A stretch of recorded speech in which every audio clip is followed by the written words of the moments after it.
माननीय सदस्य श्री हनुमान बेनीवाल जी। धन्यवाद सभापति जी। सदन में आज आपदा प्रबंधन संशोधन विधेयक की चर्चा हो रही है। विधेयक के उद्देश्य के बारे में मेरे से पूर्व पक्ष विपक्ष के माननीय कई सांसदों ने अपनी बात रखी। आपदा प्रबंधन, जिसे मूल रूप से संस्थागत तंत्र आपदा प्रबंधन योजना और आपदा प्रभावों को रोकने के क्रम में आप ये बिल लेके आ रहे हैं। मंत्री जी यहाँ विराजमान है। मंत्री जी, ज्यादा अच्छा तो ये रहता कि आपदा को लेके कई बार चर्चा भी हाउस के अंदर हुई। अच्छा होता कि आप तमाम सांसदों से एक राय लेते और उसके बाद एक ऐसा बिल लेके आते कि हम प्रत्येक उस व्यक्ति को आपदा के समय जिसको जिस चीज की आवश्यकता है वो सारी आवश्यकता मुहैया करवा सके। ये मेरी मांग है मंत्री जी। आप प्रत्येक एमपी से राय लें। उनके अलग अलग आपदाएं होती है, कहीं बाढ़ आती है, कहीं सूखा पड़ता है, कहीं अतिवृष्टि होती है, कहीं ओलावृष्टि होती है, कहीं भूकंप, कहीं सुनामी। तो अपना देश जो विभिन्न संस्कृति के अंदर बसता, विभिन्न हमारे पहाड़ पर्वत से लेके मैदानी इलाके, रेगिस्तानी इलाके, तो अलग अलग समस्याएं हर स्टेट की है। तो इसमें मेरा आग्रह आपसे रहेगा कि प्रत्येक सांसद से आप राय लेते तो निश्चित रूप से इससे और कुछ निकल के आती और ज्यादा लोगों को राहत मिलती। सरकार की SDRF नॉर्म्स के तहत प्रदान की जाने वाली सहायता राशि की तरफ आपका ध्यान आकर्षित कराऊंगा मंत्री जी। मैदानी इलाकों में 1,20,000 रुपए जब मकान नष्ट हो जाता है, पहाड़ी इलाकों में 1,30,000 की सहायता राशि है। सब कुछ जिसका उजड़ जाता है वो 1,20,000 और 1,30,000 में कुछ नहीं कर पाता। मेरी मांग रहेगी कि कम से कम 10 लाख या 15 लाख रुपए इसके लिए राशि तय की जाए। मंत्री जी, किसी कारण से किसी के घर में झोंपड़ी के अंदर आग लगती है तो उस नुकसान की भरपाई के लिए कोई ठोस प्रावधान आग के इसके अंदर नहीं है। कोई व्यक्ति अगर अपने बच्चों की शादी करने के लिए वो इकट्ठा करता है, सामान उधार लेके आता है, उसका सोना चांदी पैसा जो होता है, और उसमें अगर सपोज करो कि आग लग जाए तो उसमें सरकार की तरफ से कुछ भी नहीं मिलता। तो इनको भी इसके अंदर सम्मिलित किया जाए। मैं ये भी कहूंगा, किसान अपनी उपज को स्टोर करने के लिए, जिसको अपन खलिहान बोलते हैं, उस खलिहान के अंदर अगर आग लग जाती है तो उसको भी आपदा के अंदर नहीं लिया गया। भी मांग रहेगी कि इसको भी इसके अंदर लिया जाए। आप कपड़ों पर दे रहे हो 2,500 रुपए, आप दे रहे हो न्यूनतम 75% भुगतान सरकार करे।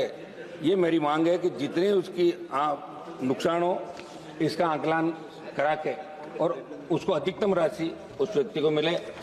अतिवृष्टि या बाढ़, अकाल, शीतलहर या लू से भी लोगों को भारी आर्थिक नुकसान उठाना पड़ता है। इस समय में भी आप करेंगे।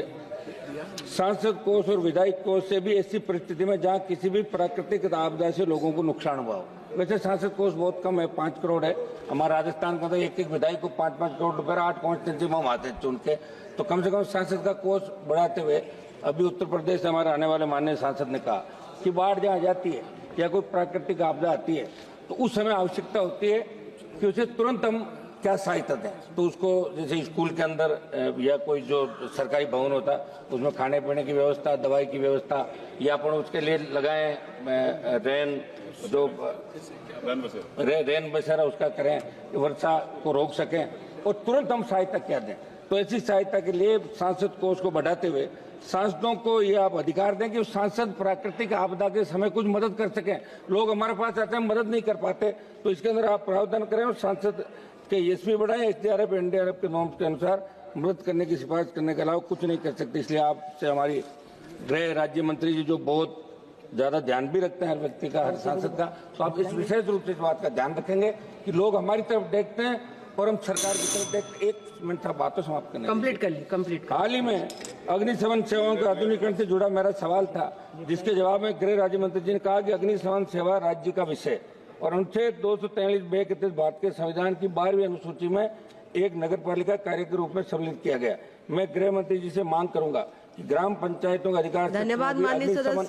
1 मिनट समाप्त कंप्लीट करिए प्लीज। 1 मिनट नहीं हुआ अभी तो, हम सब 1-2 चर्चा नहीं होते। देखो, अग्निशमन सेवाओं को अनिवार्य करने का प्रावधान बनाया जाए। चूंकि 15वें वित्त आयोग द्वारा राज्यों में अग्निशमन सेवाओं के 5,000 करोड़ के प्रावधान की सिफारिश की गई, लेकिन गांव में अग्निशमन की आवश्यक जरूरत है। इसमें आप जो भी उपखंड और पंचायत समिति मुख्यालय नगर क्षेत्र नहीं है, प्रारंभिक तौर पर वहां आप अग्निशमन को अनिवार्य करने का प्रावधान तत्काल करने की आवश्यकता। सभापति जी, हमारे 1-2 महत्वपूर्ण सुझाव है, अगर आप कहें तो मैं दे दूं, आप कहें तो बैठ जाओ, आप बताएं। आपने दिया टाइम लोगों को साथ कंप्लीट करिए। आपदाओं की पूर्व चेतावनी प्रणाली को मजबूत किया जाए। ताप, लहरों, बाढ़, सूखे जैसी आपदाओं का सटीक पूर्वानुमान लगाने का आधुनिक तकनीक का उपयोग किया जाए। वन क्षेत्र बढ़ाने के लिए योजनाएं लागू की जाए। औद्योगिक प्रदूषण को रोकने के लिए सख्त कानून बनाए जाए। आपदा के बाद राहत कार्यों को तेज और व्यवस्थित किया जाए। प्रभावित क्षेत्रों पुनर्वास और रोजगार की व्यवस्था की जाए। राजस्थान के अंदर अभी हमारे खेजड़ी का वृक्ष है। चलिए, धन्यवाद, जिसकी धन्यवाद। एक लास्ट समाप्त कर रहा हूं साहब, लास्ट। खेजड़ी के वृक्ष की अंधाधुंध कटाई चल रही राजस्थान के अंदर। बहुत से लोग आंदोलन करें। खेजड़ी हमारी जीवन धारा राजस्थान की, मध्य प्रदेश की, और आप सोलर ला रहे हो, नए उद्योग ला रहे हो, लेकिन खेजड़ी के वृक्ष को नहीं काटा जाए। वो छाया के साथ साथ लोगों को रोजगार भी देता है। जो सब्जी होती है सांगरी की, वो वर्ल्ड फेमस सारी। माननीय सदस्य श्री अरुण नेहरू इन जी। चीजों का विशेष रूप से ध्यान रखते हुए इसमें बड़े संशोधन आप लोग करें। मैडम, धन्यवाद, धन्यवाद। माननीय सदस्य मैडम, अरुण नेहरू जी। थैंक